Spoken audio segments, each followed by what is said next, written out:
เดี๋ยวระบุญอันยองฮาซิโยสบายดีท่านผู้ชมเนาะทาง FC ทางประเทศเกาหลีใต้ส่วนหลาย FC เพิ่น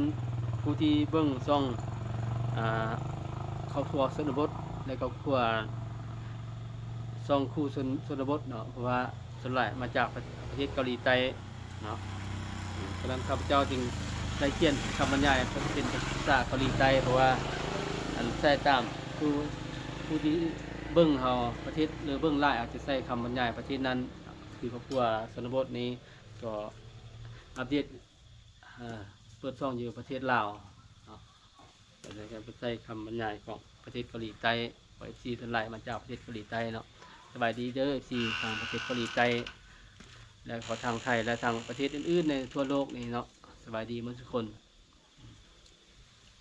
ข้าพเจ้าอันน่ะ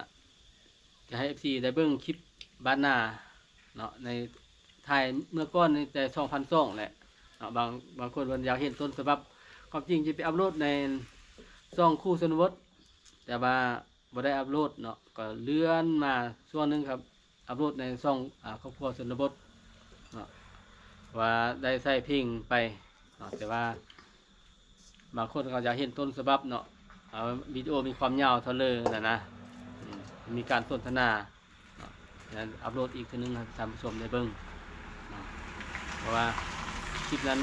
มีการสนทนากับสาวบ้านเลยเนาะสาวบ้านนาเป็นคนใจดีเนาะตอนนั้นเป็นรุ่นรุ่นอันบุญปีใหม่ของพ่อขมุท่านผู้ชมเนาะของบ้านนาแต่ว่าเป็นงานยิ่งใหญ่อลังการของสาวบ้านเนาะโดยการสนับสนุนของยูทูบเบอร์สาวเกาหลีใต้แหละมาอยู่บ้านนาเนาะกับเราไปเดี๋ยวไปถ่ายเพราะว่าเป็นบ้านเกิดเมืองนอนเป็นบ้านของเมียเนาะ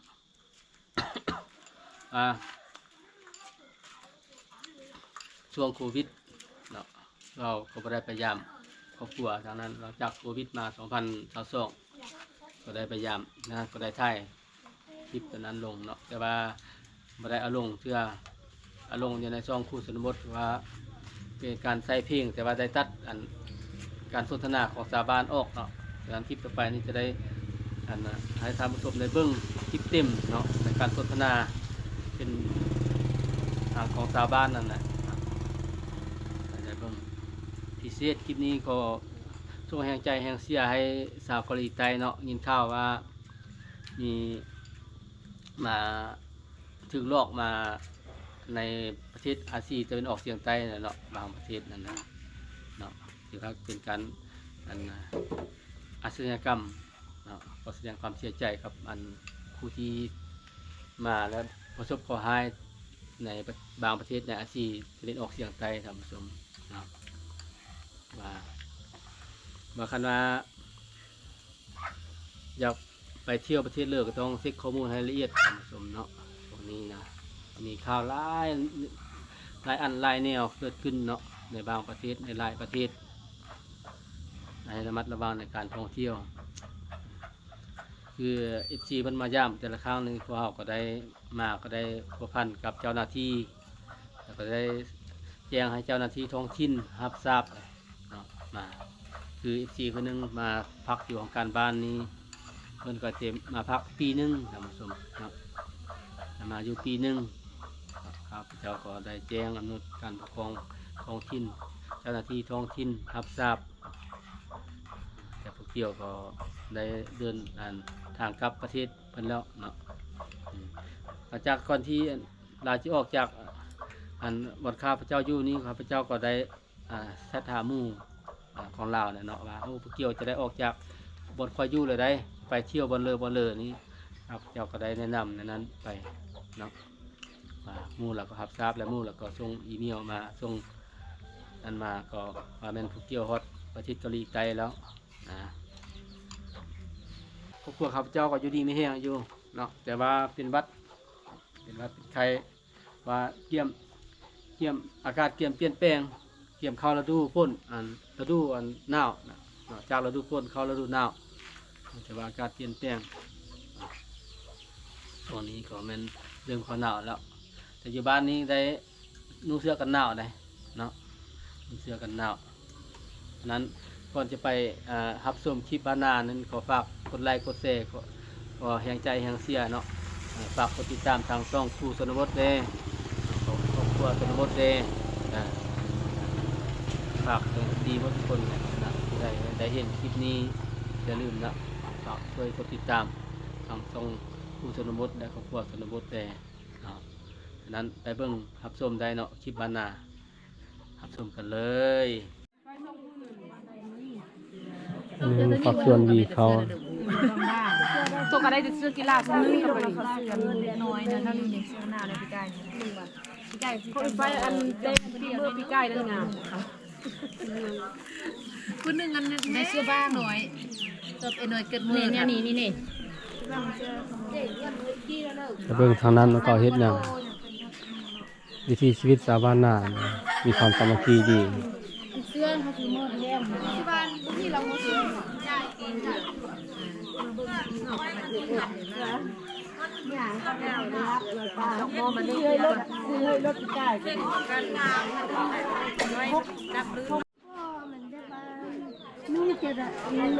อันนี้มันก็เนี่ยซ้อมนอไว้มีเด็กน้อย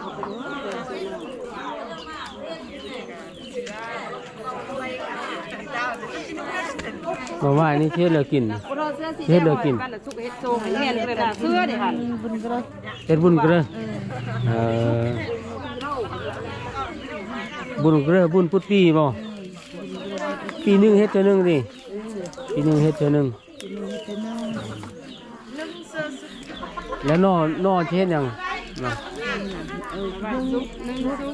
นึ่งซุปนึ่งซุปสาขมูว่านั่นเลยนอไว้อันไหนกระดับรองกระดับรองจากหมูกระดับรองสาลาวานอไว้เนาะสาขมูว่ากระดับ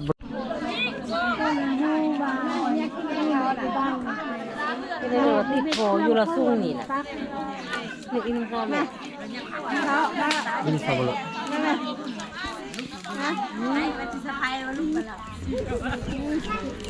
วิถีชีวิตบ้านนานี่มีความสามัคคีกันดีมีอย่างเขาช่วยกันเฮ็ด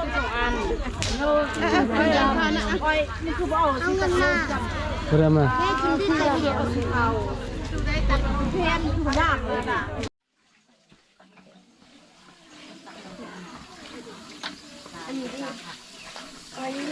ก่อนจะนึ่งได้ล้างอันนี้ว่ะล้างข้าวเหนียวตัวนี้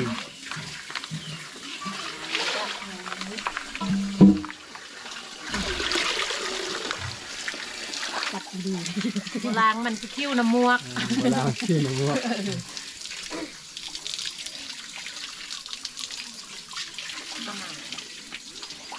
เอาเป็นเศษไอ้นี่คือว่างามไอ้อันนี้คือนี่เรามาซื้อให้นิดนึงนั่นแหละมาซื้อให้นี่กันนึง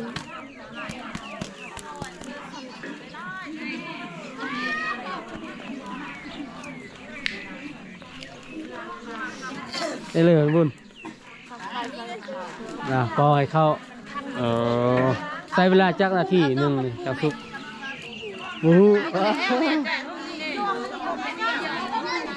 ใช้เวลาจักนาทีหนึ่งนี่8 นาทีนะ7-8 นาทีไวเนาะ7-8 นาทีนึงเลยสุก8 นาทีอะไรจะไปสุกอันนี้โดนละได้พอดีกับพอดีต้องให้คลิปนี้ต้องให้มันแหละฝักส่วนนี้มีแต่เคี่ยวอย่างเดียวเนาะเป็นพักเลยนี่พักจะเล่าคมจะเล่ามันให้แม่ของจะเล่าพิษข้องเข้าไอ้ที่นะนี่ล่ะเป็นจะเล่าพักคมจะเล่าคันผู้พี่อันนี้เพื่อนเขาเฮ็ดคันบ่มีอันนี้บ่มีฮิตข้องคันว่าคันบ่ใส่พักนี่สมัยเขามาบ่เลี้ยบุญดีบ่เลี้ยบุญเขาเฮ็ดน้ำบ้านนั่นล่ะเนี่ยเฮาเดินหาเฮาเฮ็ดน้ำบ้านเฮ็ดเด้อ จะเอาซ้ำก็เด้อหลังเนาะ เฮ็ดเลยนึ่งวะนี่เฮ็ด ต้ม ต้ม แล้วมาขัน ต้มแล้วมาคั่นแต่จุ๊บซุปใส่ย้อนไว้ เสียบเลยมัน น่ะเซอร์คิงเซอร์โตกับซิมเด้อ บ่มีไฟมึงอ่ะตับเจือกเลยเด้อ คือว่ามันพุ่นเอาไปตุ๊กน่ะมาเนาะ ปล่อยวัน ตามผสมอิฐของบุญกะเลอนี่บ่มีพักตัวนี้หมายความว่าจะบ่เลียวเวียกนะต้องมีพักตัวนี้อย่างเลียวบุญความเชื่อถือมาหลายเส้นคน ไปเห็นมาคือกินมันน่าต้องใจแล้วอีฟังก็ไปเอาเอ้ยแล้วมันน่าสิไปนี่ก็ไปขายจักคู่นี่จะไปเบิ่งคือเข้าเนี่ยคือต้มกัน นี่ ต้อง คร ย่า บ ง ผม ตุลากระบอกให้มันไม่ตุลากระบอกกินดินก็จะมากาเป็นไอ้เลยแม่ลูกไปกินเลยเอากินข้าวต้มเนาะลูกเนาะกินข้าวต้มเอาเนาะ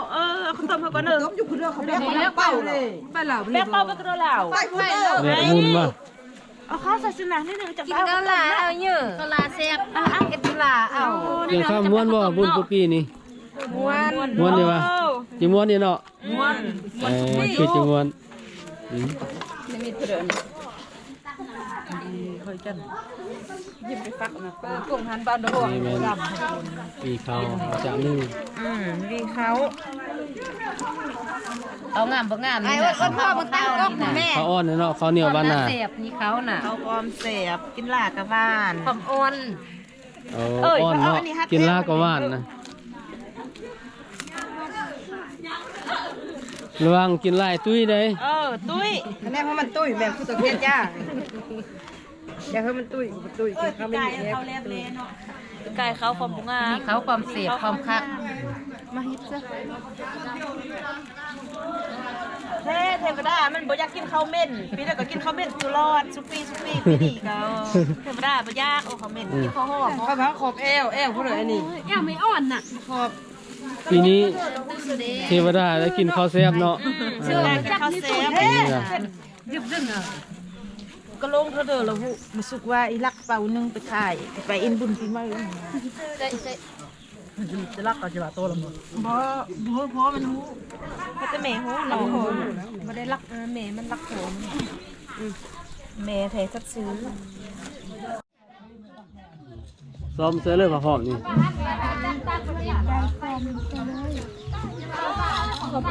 คือเคยเห็นเจ้าคนบ้านนานี่น่ะคนบ้านนาอยู่บ้านนามาเตเลอร์ล่ะ มาอยู่ปีนี้ มาอยู่บ้านนาได้2-3 ปีนี่แหละแต่ก่อนอยู่บ้านเลยแต่ก่อนอยู่บ้านเลยแต่ก่อนเนี่ยอยู่บ้านเลยย้ายมา ออกมาช่วยได้คือเจ้าเขาเลยเด้อ อยู่ให้เส้นน่ะอยู่บ้านมันเขาเส้นย้ายมาอยู่บ้านนา เอานี่อันซอยห่อนี่ก็ได้ที่ เอาพวกมาอยู่พี่เนาะตื้อเลยม้วนบ่อยู่บ้านนานี่ม้วนเนาะคือแห้งม่วนแห้งคนละดกแห้งม่วนแห้งคักเหล้า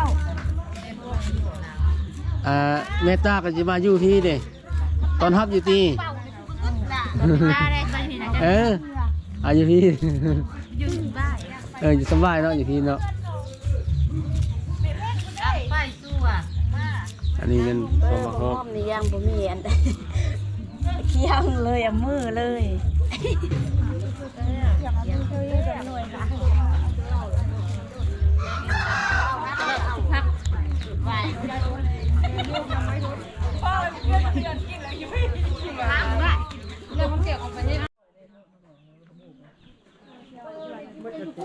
เป็นอนาคตเขาเจ้าเราคนเที่ยงมืดอันนี้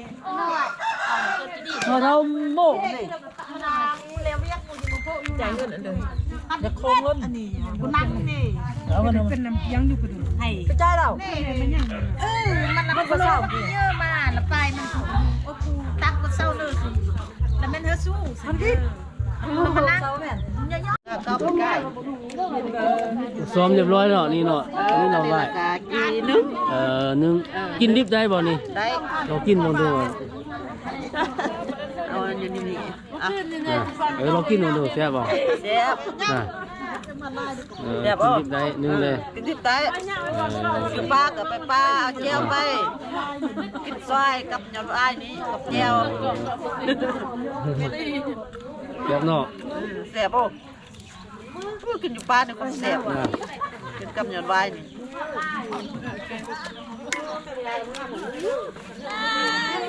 ไก่มาเมื่อนี้ไก่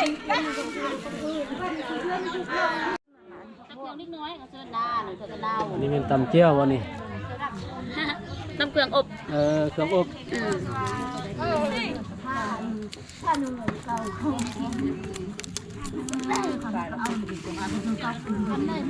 บัวอย่างนี้นะ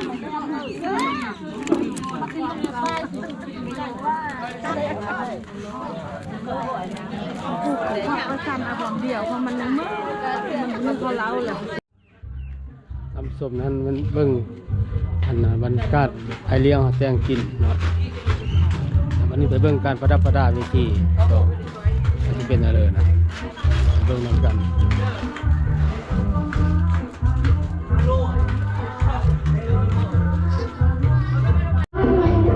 เบิ่งการประดับประดาอีกโค้ง ไอ้บ้าเชียงขวางไอ้บ้าเชียงขวางนี่ไม่ยัง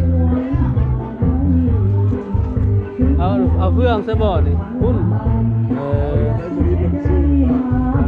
เดี๋ยวอันนั้นแม่เดี๋ยวมัดแม่เขาชุกยังจะเอาเงิน เดี๋ยวไปดิบ่ท่านจะบ่เอ้ย มาเลยมาหอดสวน เฮ้ยไร ไม่ได้ บ่ มาสมาทบินมันไปเมืองไอ้บ้าเชียงขวางอย่าอุ้งหรอกมันดาวนั่นไม่ได้เบาหรอก อันนี้เป็นประดับฮิตอีกโค้งตีนี่ เอ็ดหลังแหลกนี่เขาพูดนี่ แม่เขาเนาะ แม่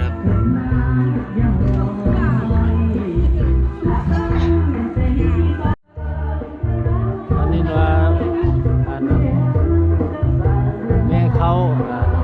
บรรพบุรุษของเขาของชาวขมูที่เชื่อถือกันมาเนาะแต่ละปีจะมีการจัดบุญประเพณีวิถีชีวิตชาวบ้านนาเนาะและความเชื่อถือของชาวบ้านนา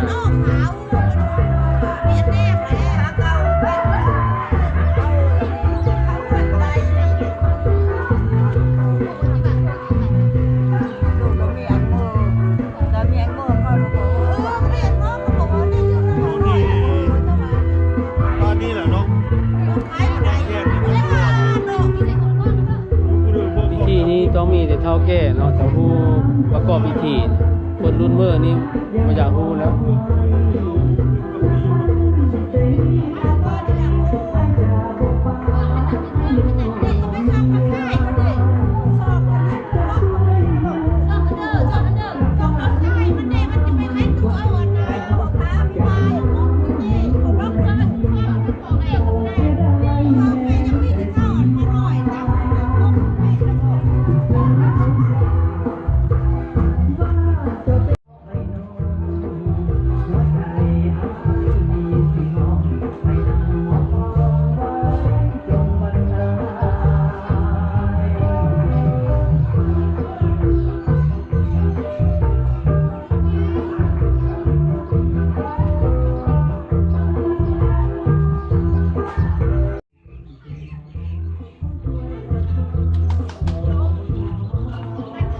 เฮ้ยเริ่มวันนี้อ่อน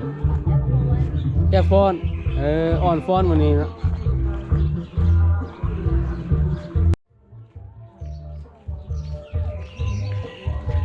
ไปเรื่อยนั่นทุนเอาไปแกล้งอ่ะนะเสื้อแกล้ง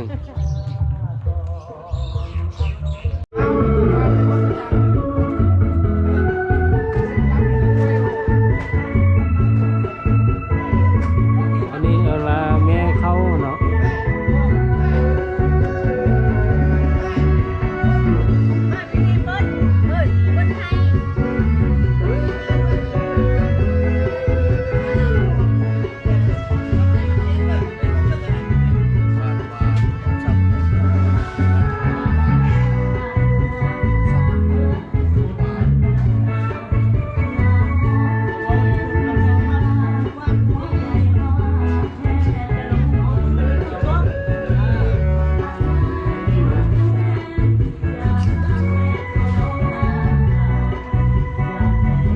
จะมีแล้วให้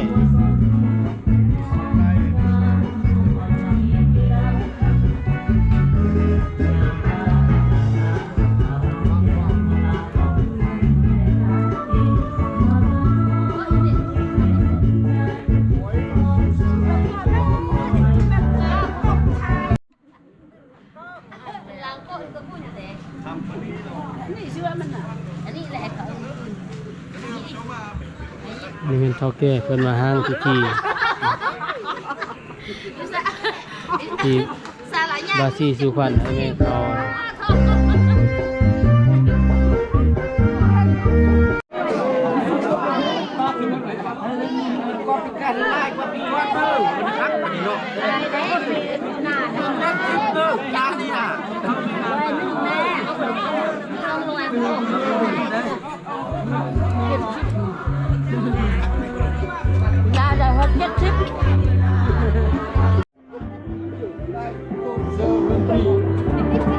ตัวเราจะมักจับเหลี่ยวคนชิบุ จำแล้วก็กิน จำให้เขา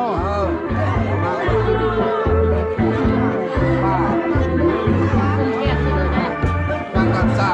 เนื้อข้าลูกหลานที่เขาแล้วมันพอคนนี้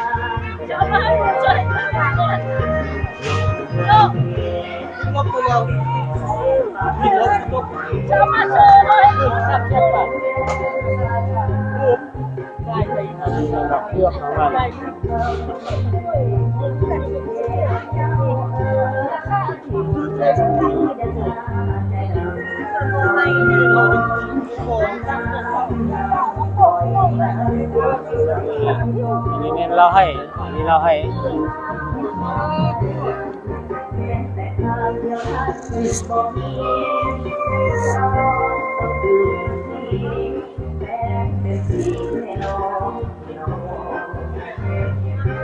นี่เป็นบางส่วนแม่เฒ่าเนาะแต่ว่าบ้านนี้ยังมีคนเฒ่าคนแก่หลาย คนเฒ่าคนแก่ฮะอันนี้ก็บ่เป็น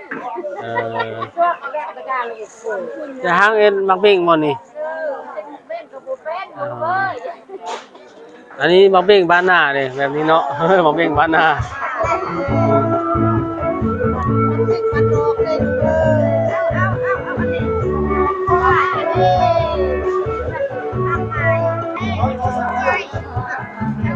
ทำไม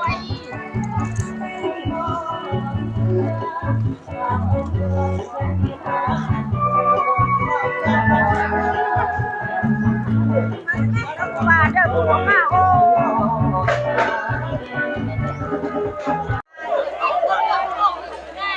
ของมันเนี่ยไม่มาทางนี้สำคัญตัวนี้ล่ะคือเขาจับของ ยึดคองเป็นตัวนี้บ่ จำเวลานี้คนนึงเราจะผู้แขน ผู้แค่นเดียวนั้น มาเฮลำเฮรวยได้มีโซ่ได้มีโซ่ จ้า กำลังเฮนี่สองเงินได้ตรงดำสองคำได้ตรงเยอ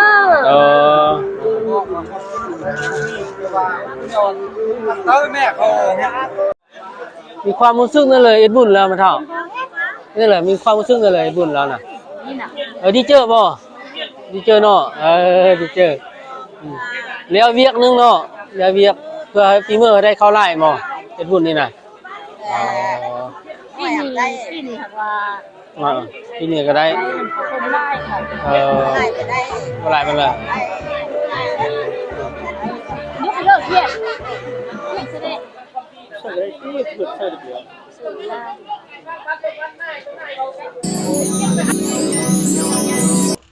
สบายดีทุกคนไม่ได้ผ่านการรับชมรับฟังคลิปบานาในการสนทนาบุญบุญปีใหม่ของชาวขมุบ้านนาในปี2022ท่านผู้ชมเนาะเป็นจังไดม่วนบ่เนาะเป็นจังไดส าวบ้านนาเป็นอันนั้นเป็นคนใจดีเหรอเนาะฉะนั้นถ้า